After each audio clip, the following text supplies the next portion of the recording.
Hey guys, it's Chappie with another shoe review, and let me just say I had a blast running in the Novablast. That was bad. That was bad.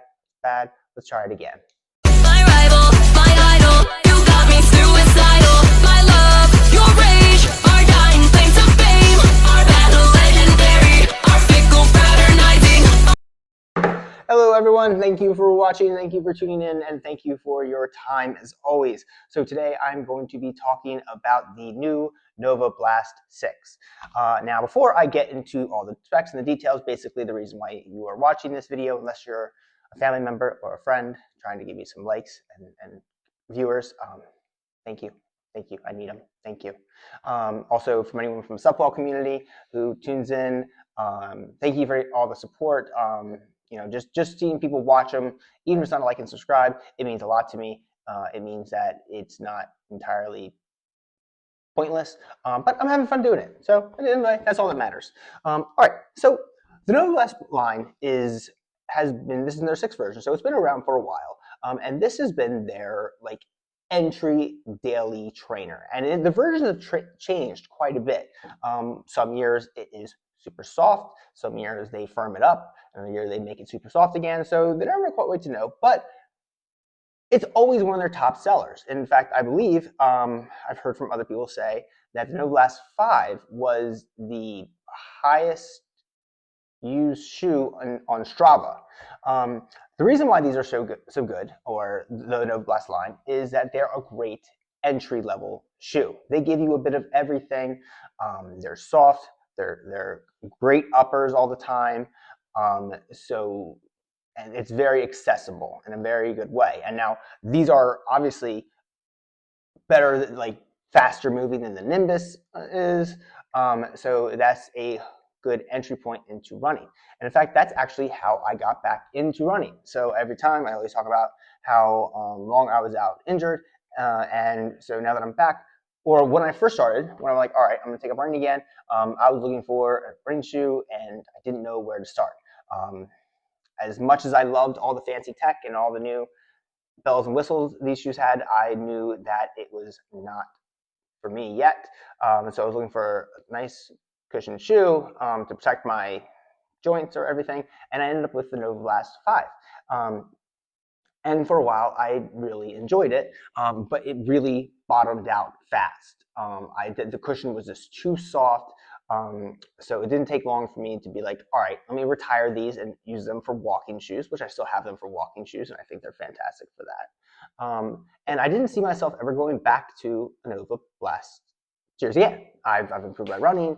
I've tried the Megablast, the Super Blast, the Hyper Boost Edge, the On Cloud Monster 3 Hyper, the Rad UFO. I mean, when you're running in those shoes, why would you ever go back to a Novablast? But here I am, back with a Novablast, and I'm enjoying them quite a bit. All right, so let's get into the details of the shoe. First, the specs. All right, so in a men's size 10.5, which I have here, it is 9.5 ounces or 269 grams. For a woman in a size 7.5, it's 7.4 ounces, 210 grams. So checking my stats to make sure I have them right. And I will say, compared to the older version, I'm going to tell you guys how much the old version weighs in a minute. But just the feel alone, they feel so light. They feel fantastic. Now, no, they're not as light as an Evo SL, but I do, or probably the Pure is lighter. But after that, I think these are, I'm sure I'm probably wrong, but to me, these are one of the lightest daily trainers you can get. All right. So what do we have? We have 41.5 millimeters in the heel and 33.5 millimeters in the forefoot, giving you an 8 millimeter drop. That's a little bit, it's about the same amount of foam as the 5. So there's not a big difference there. But the biggest difference we'll be getting to shortly. All right, so let's first talk about, well, let's go with upper first, and then we'll get to the ride. So the upper is new and improved. It's an engineered mesh. It's very nice. I really enjoy it. Basic laces, nothing special there. It does have a slightly gusseted tongue, and there's no way I'm going to get that on camera. It's like deep in there, but it is gusseted, which I always appreciate. One thing they did change is they got rid of the pull tab on the back. I kind of like it. I like the clean look, but I know some people prefer to have that to help them pull the shoe on, but I kind of like it like this personally. Um, the fit, it's nice, it's roomy, it feels great on my feet, really appreciate that. The tongue is definitely thinner than the previous one, and you have like the areas cushioned so you don't get any lace bite. So that is nice, nice plush heel counter and around the sides, relatively stiff for that good lockdown in your heel. Now there is a few drawbacks with the upper, and I will get to them when I give you the ratings and tell you why. But overall, the fit is very nice. You have your area for your runners knot if you prefer to do that. So really nice update here. It's airy. I really like the upper. All right, the midsole. Now this, of course, is where the magic happens. Now they have the mixture of the FF Blast Max, which is most of this insole. It's most of it all around is the FF Blast Max. That is what the Novablast 5 had an entire shoe of. That was all it's made from, and that's what made it all so soft and like you sink right into it. And it was too soft for a lot of people, definitely too soft for me. Now the big difference, and it surprisingly really worked. I thought this was going to be a gimmick, but I really actually like this. Is right there in the front of the foot, this kind of like trampoline pod here, and so kind of like all around here, they put in their FF Turbo Squared, and that is the same material that they use in the Megablast, and so you really feel that kind of like rebound. Overall, it doesn't have the same feel as a Megablast. Otherwise, what would be the point of the shoe? Because it is real soft all around, but this gives you that nice spring. So if you're someone who tried the Megablast and either felt the upper wasn't great for you or felt like it was too firm, this is a great follow-up option. Now, this is not going to go as fast as the Megablast, definitely not. But still, it'd be fine. It'd be fine to take for a race. If you're not one of those carbon obsessed people like me, then there's no reason why this wouldn't work good. Now, obviously, if you're using it for a 5K or 10K, you're probably losing speed. But if you're going to do a half marathon in this, I could see this being a great option. Maybe even a marathon. I mean, why not? So you got the FF Turbo Squared here, which makes it really work. Now, don't be confused, because I'm sure ASICS did this for a reason, but if you see right there, they label that FF Turbo Squared, and the way it looked is it looks like it's the whole foam. It is not. It is not. It's just that bit at the front, which makes it great for me as a 4-foot runner. Now, a couple of things I wish they didn't do is they put a lot more foam in the heel. I mean, that's a big block of foam. And it makes it nice for a heel striker. But clearly, in my mind, this shoe is made for mid to 4-foot strikers because they put the FF Turbo Square there.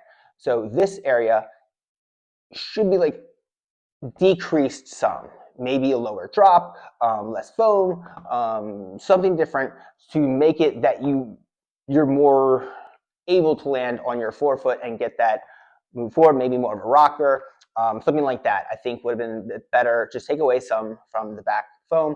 That would be my only criticism of it.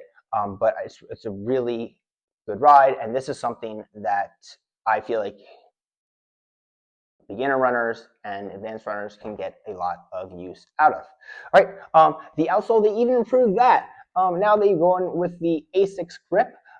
So that is a all around. Now obviously you have the exposed foam, but where it's needed, it is covered in the ASICS grip, which is a fantastic outsole. So that is going to be a nice durable shoe. It's going to last you a while. The only question now is if the cushion will last as long. So that'll be something I find out, hopefully like within a 100-mile review or something like that, because that is a question with this shoe. All right. All right. So let's talk about let's get into the ratings. All right, guys, so let's get into the ratings of the shoe.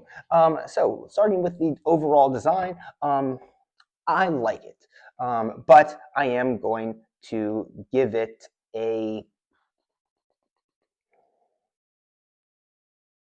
I'll say C. And again, this is my thoughts on it.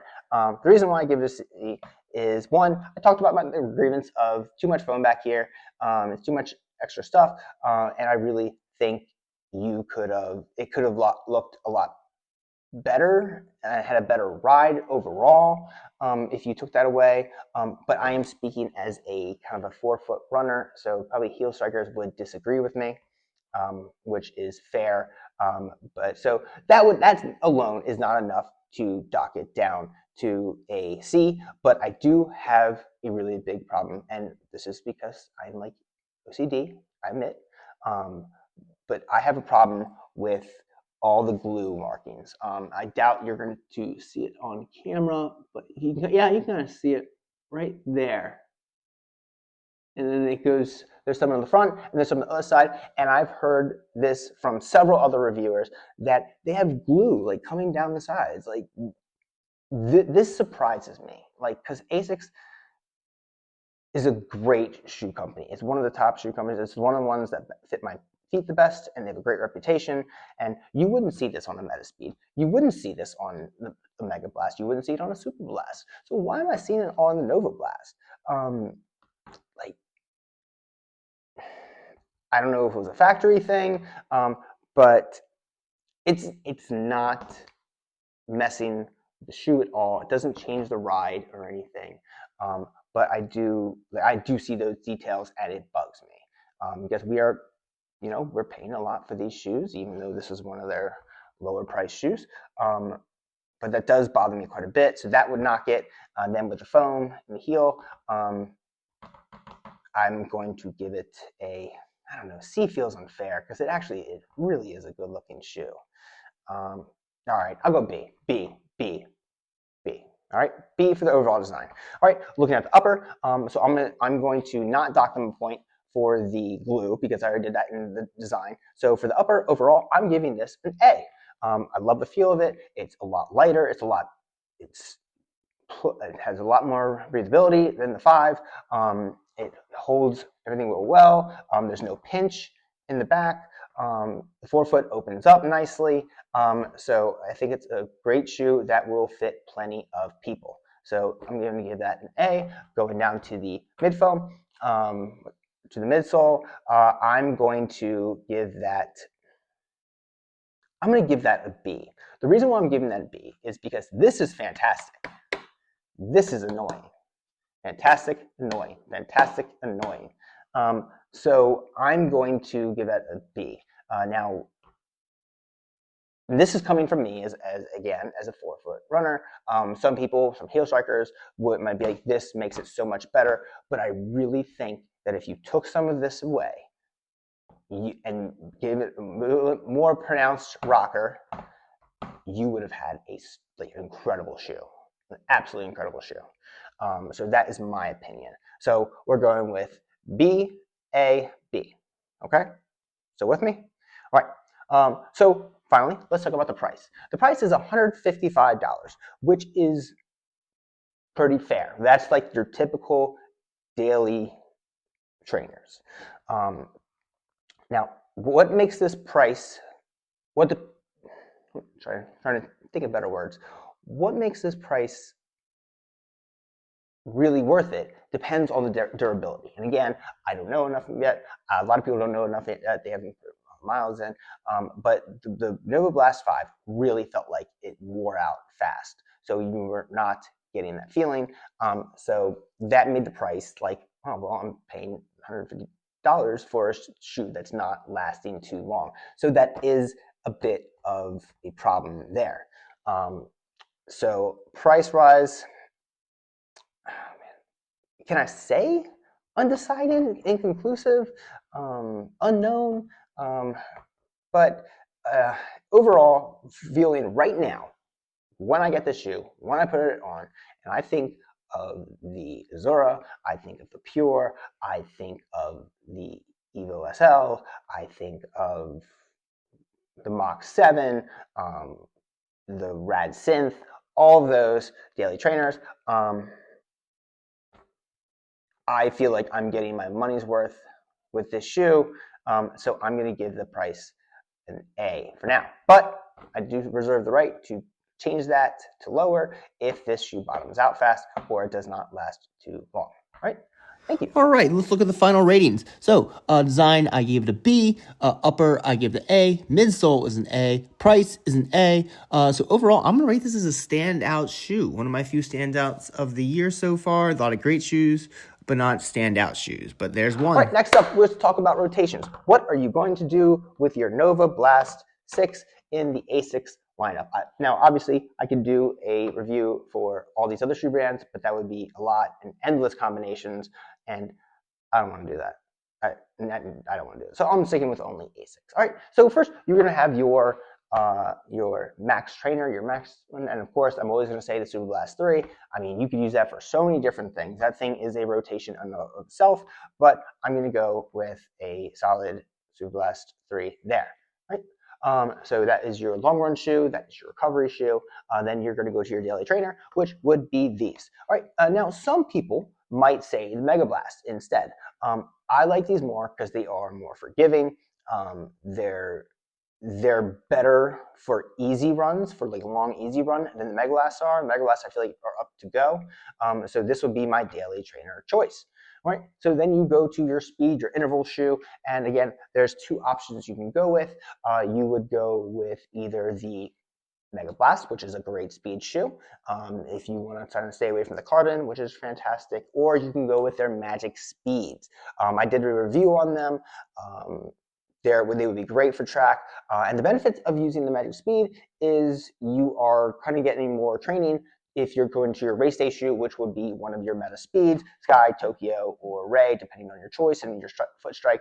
But personally, if it was me, I would probably go the Megablast for your tempo shoe.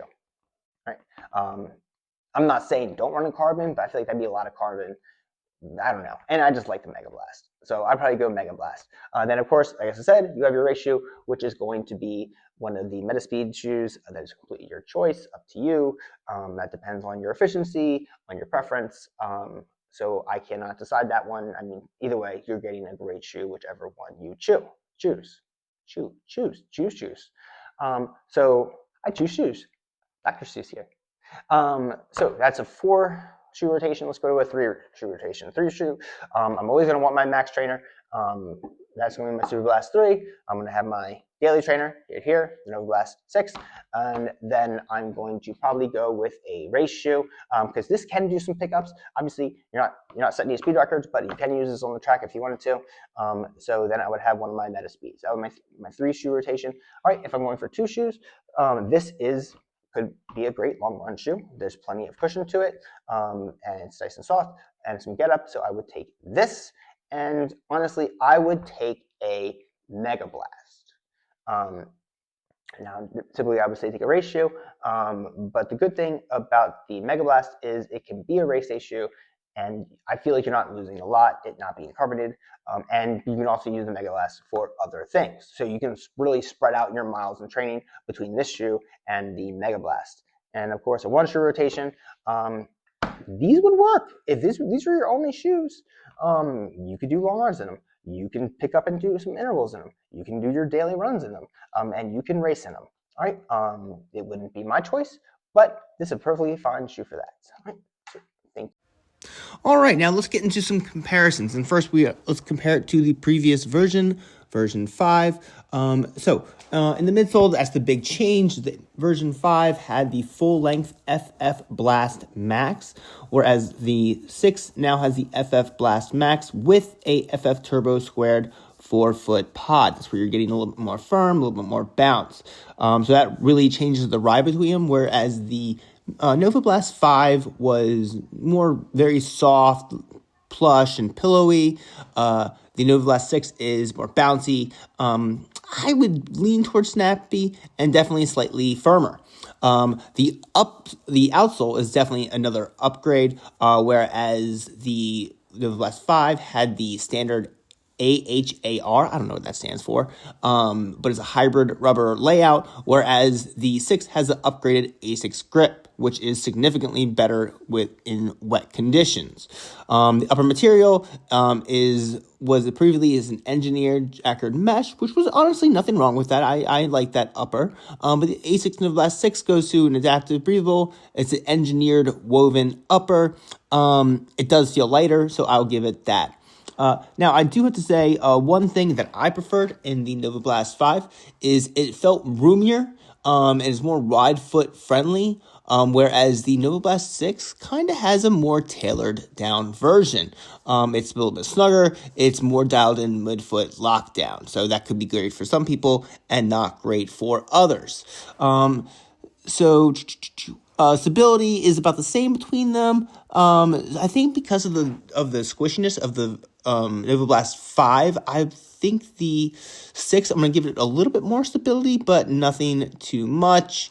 Now, another big difference is the weight. It's not significant, not enough to really notice anything, but the 5 was in a men's 9, 255 grams or 9 ounces, whereas the same size in a Novablast 6 is 253 grams and 8.9 ounces.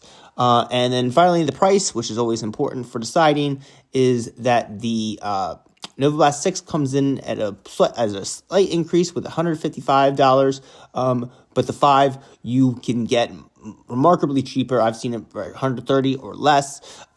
So if you're looking to save some money, you can go to Novablast 5, but I really feel like you're getting a much better shoe in the Novablast 6. All right, another important comparison I feel like I should make is the Novablast 6 to the Megablast, since they're using a similar foam, and some people are calling it the baby Megablast, so let's really try to understand the differences between the two.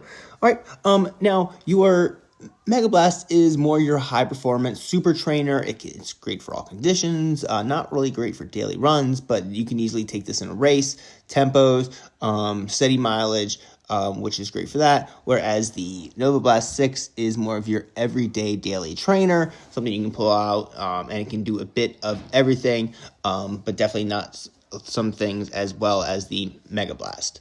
All right, so the midsole, the Novablast 6, as I said, had the FF Blast Max plus the FF Turbo Squared in the forefoot, whereas the Megablast is that full-length FF Turbo Squared, which is their premium foam, so the whole thing is a nice bouncy ride. All right, the heel stack, the Novablast 6 comes in at 41.5 millimeters, whereas the Megablast is 45 millimeters, so you're getting more of a max shoe in the Megablast. Now, the Novablast 6 is heavier than the Megablast. The Novablast 6 comes in at 250 grams, whereas the Megablast is 225 grams. All right, the upper, a lot of people complain about the upper to the Megablast. You're getting much more of a stripped down race-like upper, whereas the Novablast 6 is more of a kind of a just cushion daily trainer. Obviously, the next big difference is the price point. The Megablast is going to cost you close to like $220, whereas the Novablast 6 is coming in at $155. So if you're looking for a full out bouncy experience, you're going to want to go to the Megablast. But if you are not that particular, if you don't mind that much, you can save a lot of money by going with the Novablast 6, and you're really not losing too much. All right, for my final comparison, I did, of course, want to do something that was outside the A6 family, and I decided to go with the Puma DV8 Pure Nitro. Of course, obviously, there's the SL, there's the Azura. There's so many shoes to compare it to, but the SL is a completely different shoe. The Azura has been done, and so really the Pure is the most popular one right now. So I want to do a comparison between the two of these. All right, so first coming on to the weight, whereas the as I've said, that the Novablast 6 is 250 grams, and that's around like 8.9 ounces. The DV8 Pure is super light, coming in at 7.77 or 7.8 ounces. So that is a very big difference. All right, you're going to get a higher stack on the Novablast 6 than the Pure. Pure is a little bit lower. Now the ride feel, let's see, the Novablast 6 is still going to be a softer shoe. It's going to have that bouncy at the front, whereas the Pure Nitro is more of a firmer, direct shoe. I would say that the Novablast 6 is more responsive in my mind.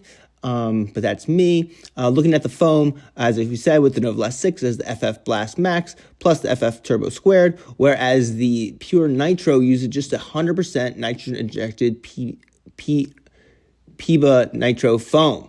That is their race foam. All right. Now, the fit and upper is really what sells the Novablast 6 to me more than the Pure Nitro.